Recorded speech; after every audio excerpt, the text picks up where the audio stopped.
Hello and welcome to another episode of Inside the Inferno. I'm John Kinney, joined today by Mahir Sinhasan as we both make our anchor debuts. Absolutely, John. It's a great day to make our anchor debuts, and here's the other thing. February may be the shortest month of the year, but in terms of Arizona State sports, it's one of the busiest as we find ourselves in the midst of crossover season.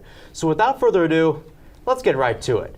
And we start off with men's basketball, who returned home for its final homestand of the season after losing 105-60 to their in-state rivals last weekend.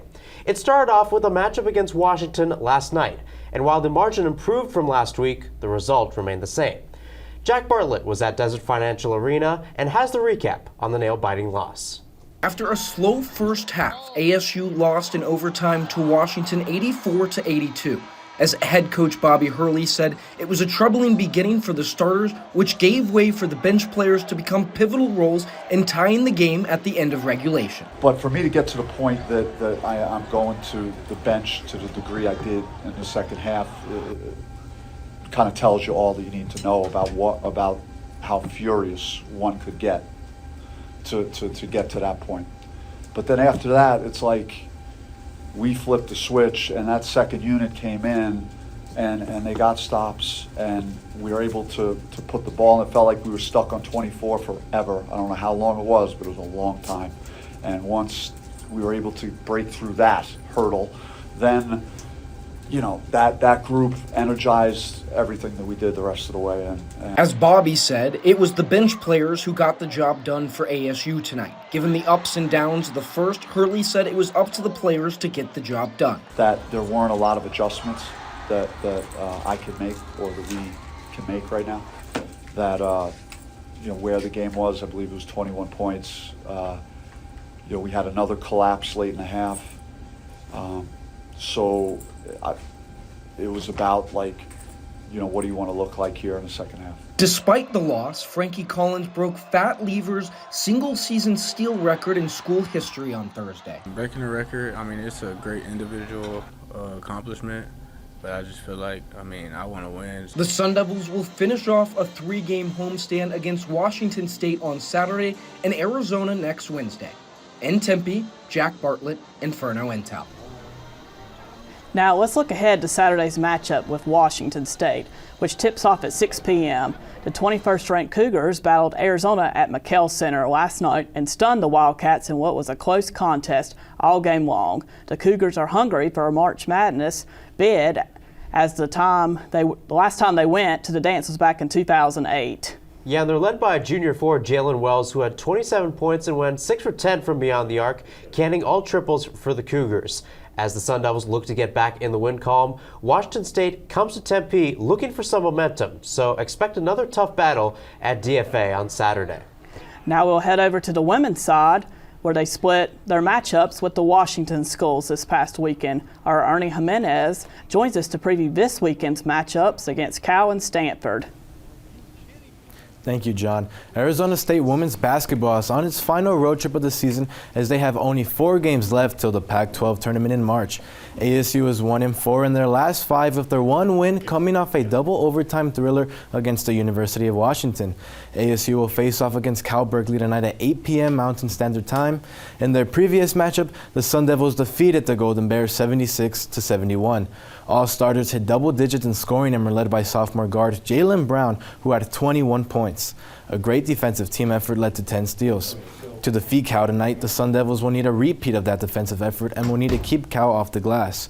For the final game of the road trip, ASU will go up against Stanford, who is currently ranked at number 3. The first matchup between these two teams led to a 30-point blowout by Stanford. ASU kept it neck and neck, and towards the last 5 minutes of the second quarter, Stanford went on a 17-2 run to close out the half. Overall, a poor shooting night as the Sun Devils shot just 28.8% from the field. To have a better chance this Sunday, ASU will have to be more efficient from the field, limit the rebounds, and keep Stanford out of the paint.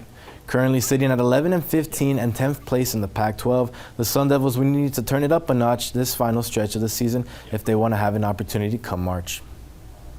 Thanks, Ernie. Men's hockey is another sport whose regular season is coming to an end. After a bye last weekend, the team from State 48 heads to State 49 for a crucial road doubleheader against Alaska Fairbanks. Lachlan McTagg now joins us in studio to look at the weekend's matchup along with Arizona State's playoff chances. And Lachlan, when you take a look at the Sun Devils season, they started off hot but tapered off in December and January. They're getting back to their winning groove, but now it's desperation time when it comes to clinching the playoffs. What do the Sun Devils' postseason hopes look like right now? Yeah, I mean, here right now, ASU sits 18th in the rankings, with Michigan and New Hampshire being the two teams in their way theoretically. Step one for the Sun Devils, though, has to be just taking it one game at a time. And something that can help or hurt the team is teams ahead of them have their respective conference playoffs coming up. And when teams like Michigan, St. Cloud State, and UNH, if they go on a run and make some noise in their conference playoffs, it could make it nearly impossible for the Sun Devils to have a crack at the tournament. But if those teams falter a bit, then it could potentially open up the door for ASU. Yeah, Lachlan, let's take a look at Alaska Fairbanks, who the Sun Devils will play tonight and Saturday at 9:07 p.m. While Arizona State swept them in Tempe earlier this season, the Nanooks are still a team that have dominated this series over the past few years. What does Greg Powers' side need to do to stay in the win column? In that sweep 2 weeks ago, I was really impressed with how disciplined and structured they were in their defensive zone. Goaltender Gibson Homer said it best after his press conference on Friday after a shutout victory. He said that the team did a great job of keeping the Nanooks to the outside. They'll need a lot more of that this weekend, as well as keeping the Alaska Fairbanks big names like Brady Risk and Harrison Israels off the score sheet. It's a series that has a lot of high stakes. It's a rivalry matchup on the road, and you need a win like this as an independent, and you need your best players to shine. Who should Sun Devil fans look out for to make a difference this weekend? Going into this season, Greg Powers went out and grabbed older guys in the portal like Tyler Gratton, Brian Chambers, Brandon Tabakin, to name a few, for these various situations to help guide this squad, and they'll need those guys to show up big time, along with their strong group of seniors like Copperwood, Sillinger, Timmy Lovell. But one guy I think will make the biggest difference is Dylan Jackson. Last Friday of the series, he won a face-off to Charlie Shane, who opened the scoring, and then he scored a goal of his own later on. After an off weekend and a long injury layoff, Dylan Jackson will no doubt have his fingerprints all over this series. Thanks, Lachlan. While men's hockey approaches potential playoff competition, women's hockey starts their postseason push today in Utah as the WWCHL playoffs get underway. The Sun Devils entered the tournament as the #1 seed after going unbeaten in conference play. So let's go to Chase Beardsley, who joins us from Salt Lake City to look at the Sun Devils competition this weekend. The ASU women's hockey team looks to continue its dominant season here in Salt Lake City in the conference playoffs. They'll play a number of teams they know, Colorado, Utah, and CSU. They've swept all of these teams in the regular season, going undefeated against all of the conference opponents, going 15-0-0. Here in Salt Lake City, it's a bit cold, but they'll be playing their first game here against CSU in a couple of hours, actually. Sydney Paulson leads the team with 29 points. Anita Fleming leads the goals with 14 as a newcomer. Pretty interesting if I say so myself. If they do win in these playoffs, that means they will be back-to-back WWCHL champions, which means they will punch their tickets to the ACHA National Tournament in St. Louis for the second straight year. An impressive feat for a young team that is less than 10 years into its existence. Reporting live from Salt Lake City for Inferno Intel, I'm Chase Beardsley. Thanks, Chase. Now we head over to the baseball diamond, where the Sun Devils were able to win their opening series against Santa Clara and also defeat number 24 Kansas State in a midweek game on Tuesday night. Our Brady Hansen was at the game on Tuesday and has the recap for us. What happens when you take the number 24 ranked college baseball team and drop them off here in Phoenix to play ASU? Well, it turns into one crazy back and forth game. In a game that featured 15 combined runs, the Sun Devils came away victorious in the back and forth battle, establishing themselves as a team that could do some serious damage this season. The game started with Kansas State swinging big as they quickly put up 2 runs in the second inning, thanks to a 2-run home run off the bat of Daniel Rivera. That was followed up by an absolute moonshot from Kalen Culpepper to make it a 3-0 game in the top of the third for Kansas State. In the bottom of the inning, however, it would be a series of small ball hits for the Sun Devils, allowing them to fight back and tie the game at 3 by the end of the third. The Sun Devils would take their first lead of the bottom of the fourth as Isaiah Jackson would hit a solo homer to straightaway center to make it a 4-3 game. The game would continue to bounce between a tie and a Sun Devils lead until Isaiah Jackson had his second hero moment of the game, a 2 RBI single to give the Sun Devils a 7-5 lead. I was just trying to get a heater out over the plate and go the other way just to stay on it a little bit, stay back for off-speed stuff, and got the 2 strikes, and the same thing. He just kind of like threw one over in the plate, and I just was able to get it and snuck it through the little shift, so pretty big. The 8th inning proved to be clutch for the Sun Devils as both Campos and Carstetter drove in RBIs to increase the Sun Devils' lead to 9-5. With a 4-run lead, Cole Carlin came in to close the deal, and he struggled. Carlin would allow a bases-loaded sac fly, then load the bases again, and then fall to a 2-0 count before Bloomquist opted to bring Matt Teeding in to save the game. With all the pressure in the world, Teeding was able to come into the game and record the strikeout for the Sun Devils' win. Moments like that. It wasn't about calming the pressure for me at all. It was about embracing it, just having fun in it. So taking that whole moment in, I think was more of the mentality rather than just trying to calm down. The Sun Devils are now looking to ride this hot hand into a 4-game series here at home against Ohio State. From Phoenix Municipal Stadium, I'm Brady Hansen reporting for Inferno Intel. Thanks, Brady. Now joining us to discuss this weekend's series against Ohio State is Inferno baseball reporter Adam Coonan. Adam, the Sun Devils just dropped their first game of the 4-game series against Ohio State, losing the game 11-4. Hitting has been the Sun Devils' strength so far, but not last night. But pitching has been the Sun Devils' weakness. What are Sun Devils going to have to do to improve their pitching performance against Ohio State? Well, yeah, John, this ASU pitching staff has certainly had their fair share of struggles so far this season, but this comes as no surprises. This is a young staff that is pitching in a hitter-friendly ballpark. So what has to be the key for the Sun Devils this weekend? The bullpen has to pitch solid enough for the Sun Devils to win.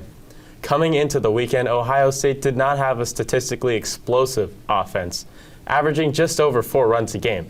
So you would figure that this would be a chance for the staff to build some confidence. However, last night the Sun Devils surrendered 11 runs, with the bullpen giving up 8. So especially with all of these games that ASU is playing in a short amount of time, they're going to need their starters to go longer into games, and everyone in the bullpen will have to step up. Tonight we'll see freshman right-hander Thomas Burns, who did a good job of attacking hitters early in the count last time, and I'll anticipate that he'll do the same tonight. But he needs the bullpen to pitch behind him if ASU wants to win today and overall the rest of the series. Adam, who are some Buckeyes that could give the Sun Devils pitching some trouble?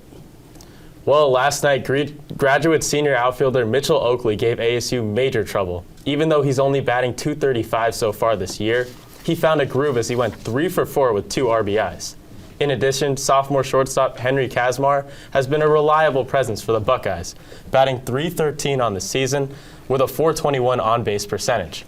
With what seems to be a less potent lineup, the Sun Devils staff will still have to perform better than what they turned in last night.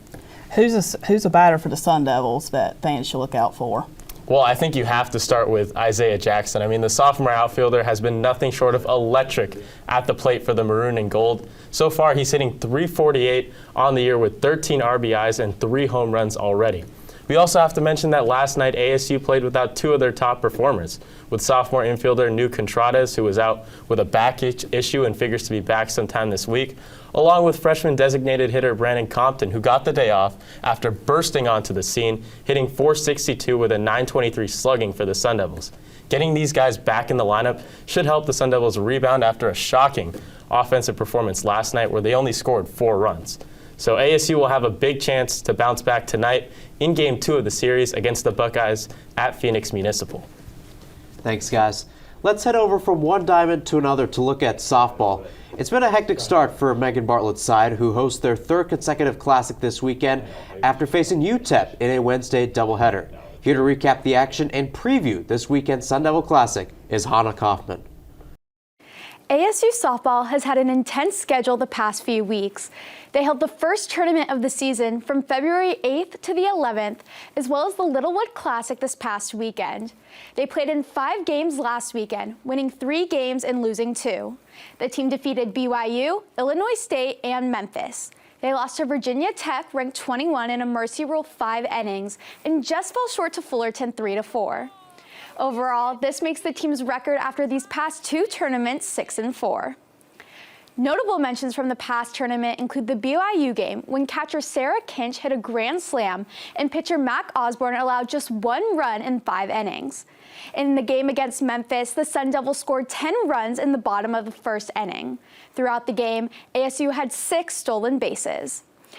Outfielder Kelsey Hall has been labeled a hitting leader in all 5 games of the tournament and is leading the team in batting average. Infielder Alicia Denby has also performed well at the plate, holding a batting average of .429, scoring the most runs, hits, home runs, and total bases for the Sun Devils. You can tune in today, Saturday, and Sunday to watch the Sun Devil Classic Tournament in Tempe. The Sun Devils faced Texas State last night and will face both Seton Hall and Ohio State tonight. Tomorrow they will play against Utah Valley and Idaho State, and the tournament will end with a game on Sunday against New Mexico State. We'll see what ASU has to offer this weekend. Thanks, Hannah. With that, our show has come to an end. Mahir, it was great making my anchor debut with you. Absolutely, John. Great experience here on the desk. Be sure to check out our website, infernointelmedia.com, and at InfernoIntel on social media. For John Kinney and our entire crew, I'm Mahir Hassan. Thanks for tuning in, and stay safe, everyone. We'll see you next week for another edition of Inside the Inferno.